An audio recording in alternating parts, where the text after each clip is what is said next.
तो चलिए दोस्तों, स्टार्ट करते हैं वैन डर वाल इक्वेशन के बाद की कहानी।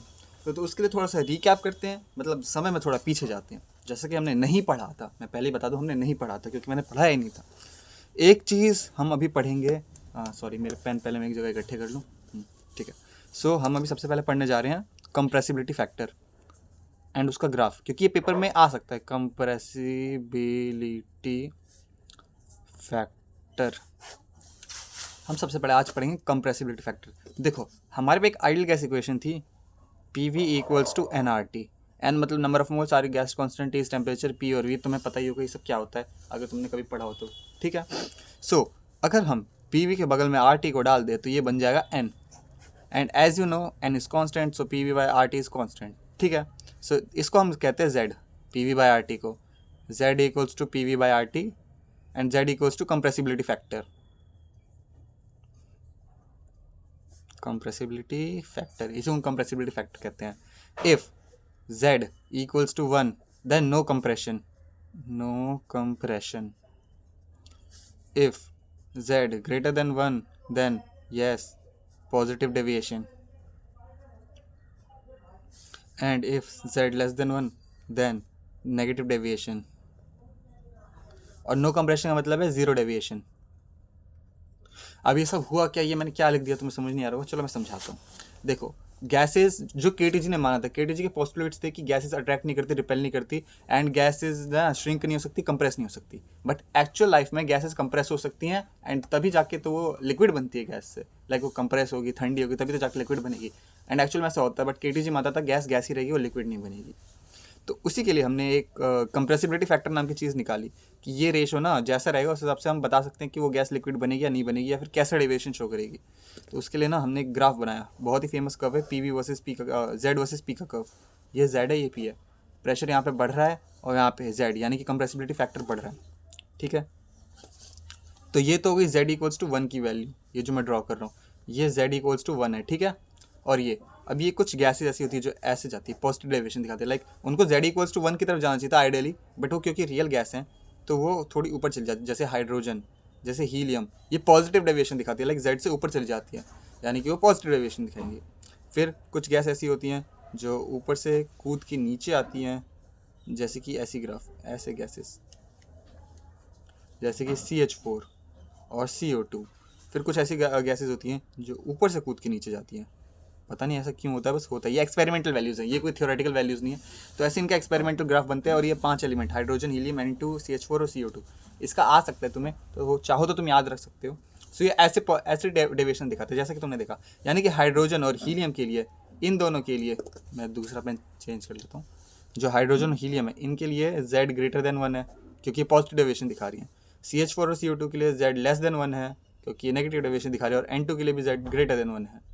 और z इक्वल्स टू 0 ये होता ही नहीं है, लाइक सिचुएशन ही नहीं है।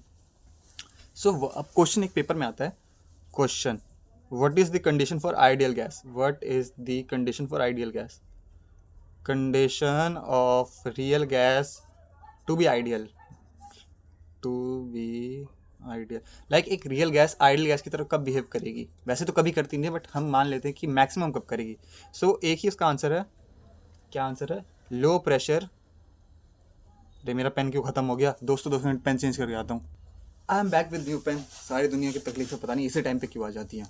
मैं एक बार यूट्यूब वीडियो चेक कर लेता हूँ, चलो वो अपलोड हो रही है। तो देखो, आइडियल गैस का कंडीशन ही है। देखो, आइडियल गैस का कहने का सिंपल सा अर्थ है, एक गैस, एक डिब्बे के अंदर गैस जो है ना फ्रीली मूव कर सके बिना एक दूसरे से टकराए। तो ऐसा कब होगा, जब प्रेशर कम होगा, क्योंकि प्रेशर कम होगा तो गैस ज़्यादा एक्सपैंड कर पाएंगी। इसलिए प्रेशर कम हो, लो प्रेशर, लाइक प्रेशर उसको दबाता है ना, तो लो प्रेशर हो और हाई टेम्परेचर हो, क्योंकि हाई टेम्परेचर में गैसेस जल्दी मूव करती है, ज़्यादा मूव करती है और एक दूसरे से दूर दूर रहती है। तो यही है, लो प्रेशर और हाई टेम्परेचर, हाई टेम्परेचर। ये वो कंडीशन है जब gas can behave ideal, real gas can behave ideal, real gas can behave ideal. और एक और क्वेश्चन आता है तुम्हारे एग्जाम में। अगला क्वेश्चन क्या है, what is the condition for cooling और compression, condition for cooling / compression of gas, compression of gas. हम गैसेस को कब कूल कर सकते हैं, कब कंप्रेस कर सकते हैं। जैसे कि हमने ऊपर यहाँ से इस कर्व से देख लिया कि गैसेस कूल हो सकती है, कंप्रेस हो सकती है, क्योंकि जेड किसी का भी जेड जीरो नहीं है। अगर जेड जीरो होगा तो वो डेविएशन नहीं शो करेगा, बट किसी का भी जेड जीरो नहीं है, मतलब हम उसको कूल कर सकते हैं, कंप्रेस कर सकते हैं। तो क्या कंडीशन है उसकी? उसकी कंडीशन है low temperature high pressure. Low temperature high pressure, बिल्कुल उसका उल्टा हाई प्रेशर। देखो गैसेस को कंप्रेस करना है, इसको याद कैसे रखोगे कंडीशन को? देखो आइडियल गैस का मतलब है गैस एक दूसरे से दूर भागती रहे और भागती ही रहे। तो उसके लिए क्या होगा, डिब्बे के अंदर प्रेशर कम लगना चाहिए और टेम्परेचर ज़्यादा होना चाहिए। बस ये चीज़ याद रख लोगे, अगर कॉमन सेंस लगा के इमेजिन कर लोगे तो ये चीज़ याद हो जाएगी। फिर सेकंड, गैसेस को कूलिंग या फिर कंप्रेशन। तो कूलिंग करना और कंप्रेस करना मतलब उसको लिक्विड बना लेना। और लिक्विड कैसा होता है? लिक्विड होता है ठंडा। तो और लिक्विड को ठंडा करने के लिए हमें उसे कंप्रेस करना पड़ता है। ये हमने बचपन में पढ़ा था नर्सरी क्लास में। तो उसके लिए ठंडा करने के लिए क्या चाहिए? टेम्परेचर कम होना चाहिए, क्योंकि ठंडा करना है। और कंप्रेस करना है तो प्रेशर हाई होना चाहिए। तो बस इस मेमोरी ट्रिक से आप याद कर सकते हो कि कंप्रेसिबिलिटी फैक्टर कैसे काम करती है। ठीक है, गुड। अब हम करेंगे कंप्रेसिबिलिटी फैक्टर हो गया, ठीक है। अब हम आते हैं अगले एक्ट पे, अगली पार्ट पढ़ते हैं। कंप्रेसिबिलिटी फैक्टर के बाद एक चीज़ नाम आती है मोलर वॉल्यूम, जो कि हमने पिछले पार्ट में शायद पढ़ा था, जिसको हम प्यार से VM कहते हैं। So V equals to 4 times of VM, जो हमने प्रूव किया था कि total volume of container is 4 times of molar volume of one molecule. हमने ये जो भी पढ़ा था। अब मैं देखता हूँ, मेरे को भी ढंग से याद नहीं है क्या होगा। देखो Z equals to PV by RT होता है, ठीक है, हमने पढ़ा था।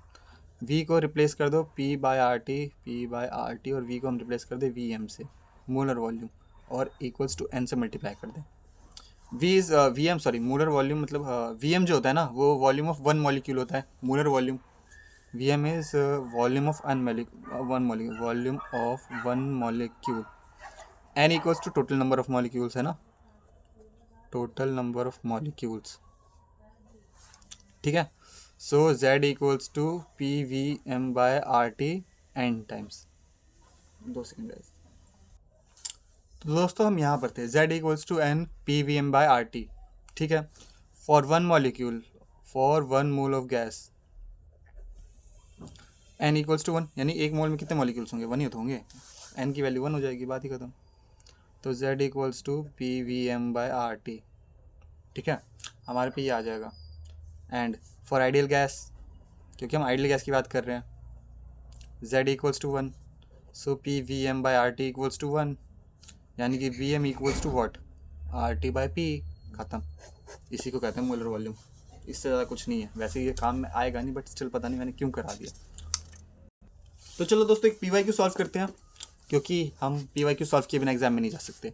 तो देखो PYQ का क्वेश्चन कुछ ऐसा है। क्वेश्चन ये है, why Z is greater than 1 for lighter gases like hydrogen and helium.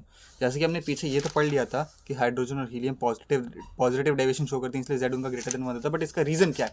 अब तुम एग्जाम में ये तो लिख के नहीं आओगे बिकॉज उनका Z 1 होता, बिकॉज वो पॉजिटिव डेविएशन शो करते हैं।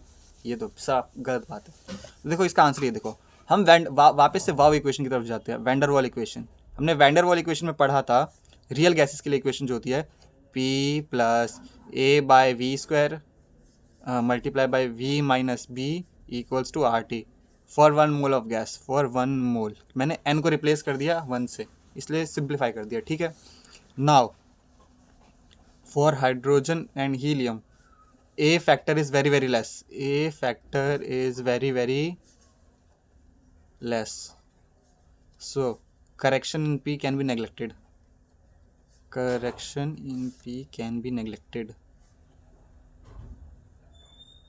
कहने का अर्थ ये है कि ये जो ये P plus A by V square होगा ना, ये अप्रॉक्सीमेटली इक्वल हो जाएगा P के।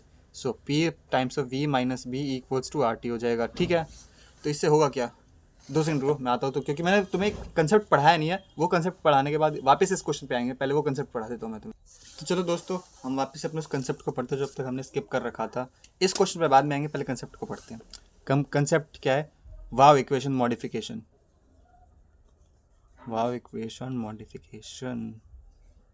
देखो हमने प्रीवियस वीडियो में, क्योंकि वीडियोस में पार्ट्स में बना रहा था तो मैं थोड़ा कन्फ्यूजन होगा, बट ये मान लो हमने प्रीवियस वीडियो में जो वेंडर वाली इक्वेशन पढ़ी थी ना, P plus A by V square multiply by V minus B equals to RT for 1 मोल।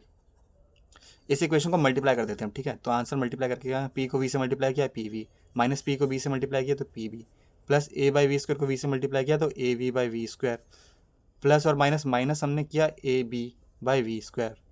ठीक है, ये हमारे पे आ गया इक्वल्स टू आर टी, हमने बस उसको एक्सपैंड कर दिया, तो ये वी से वी तो कट गया एक, तो हमारे पे फाइनल इक्वेशन क्या बची, P V minus P B plus A by V minus A B by V square equals to R T.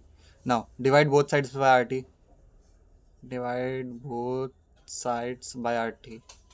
Ultimately हमें इसको P V by R T बनाना है, तो P V by R T minus P B by R T plus A by V R T minus A B by V square R T equals to R T by R T.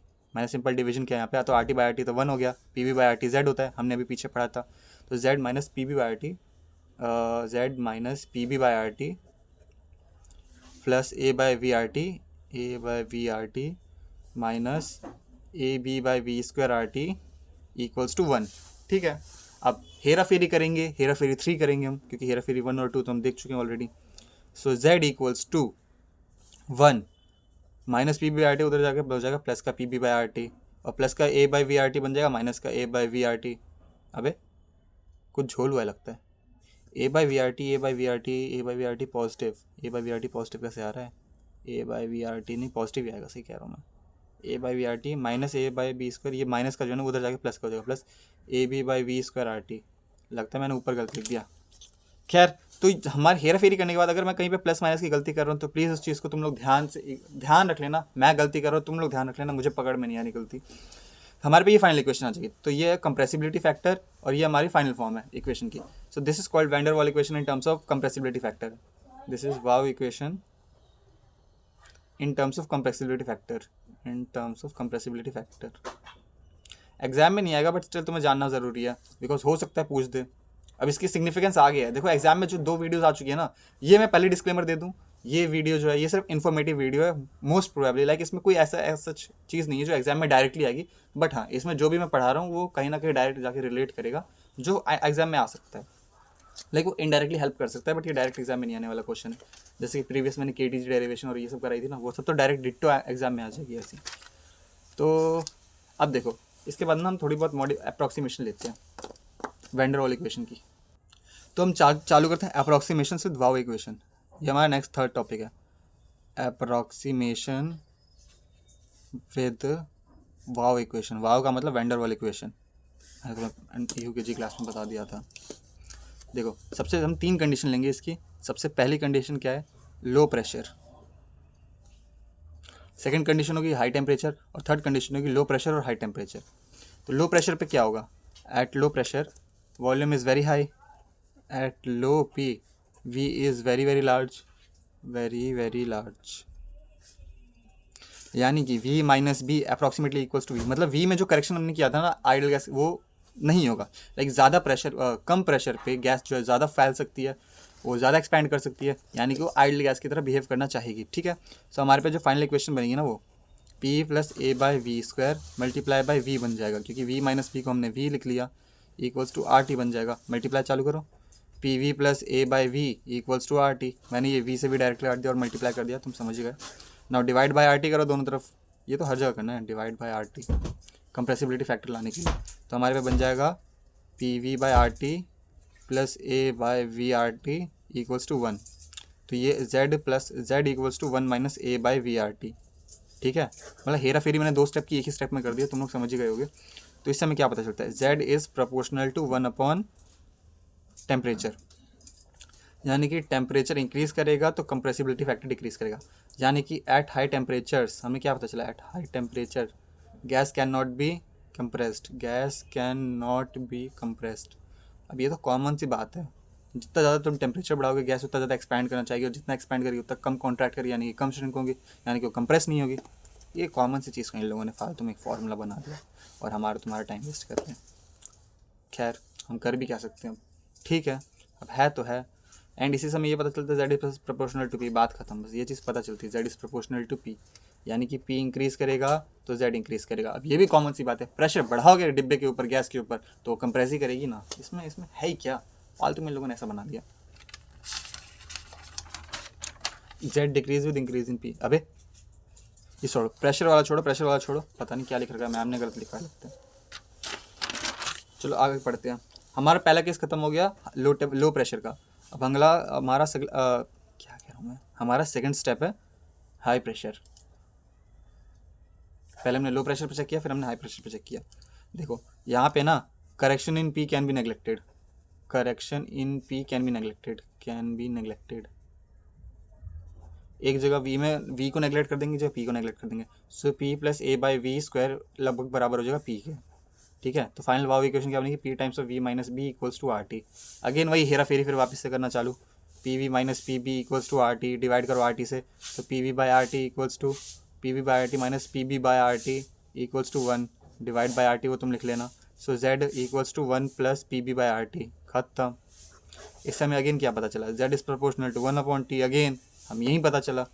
So correction pressure can be neglected and again P is proportional to Z, Z is proportional, as P increases Z also increases, Z also increases। देखो यहाँ पे दो चीज़ें, Z जो है ना वो proportional था 1 अपॉन पी के लो प्रेशर पे, यानी लो प्रेशर पे प्रेशर जितना ज़्यादा बढ़ेगा ना Z उतना ज़्यादा डिक्रीज़ करेगा, और हाई प्रेशर पे प्रेशर जितना ज़्यादा बढ़ेगा Z उतना ज़्यादा इंक्रीज़ करेगा। मैं एक बार लिख देता हूँ, ये भली बात तो मैं समझ ना आई हूँ क्योंकि मुझे भी समझ नहीं आई, पता नहीं क्या लिखवाया मैम ने, बट देखो एग्जाम में लिख के तो आना, समझाना थोड़ी किसी को।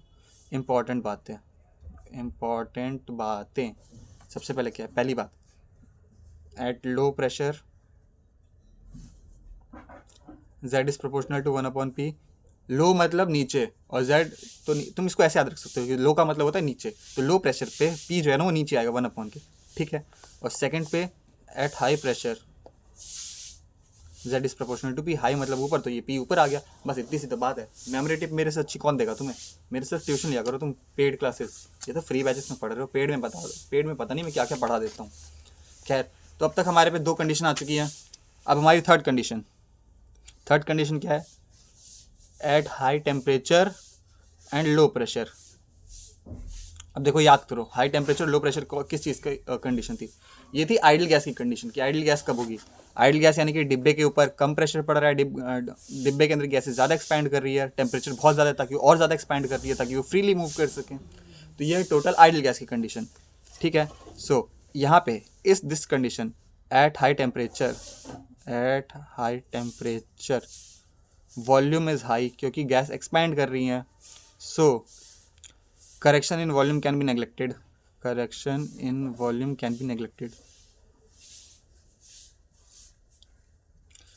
ठीक है, नेग्लेक्ट कर सकते हैं हम, यानी कि P plus A by V square multiply by V minus B equals to R T, जो हमारी पहली ये वाव इक्वेशन थी, इसको हम कन्वर्ट कर सकते हैं, v माइनस बी जो है ना वो ऑलमोस्ट v के बराबर हो जाएगा। सो ये P plus A by V square multiply by V equals to R T हो जाएगा।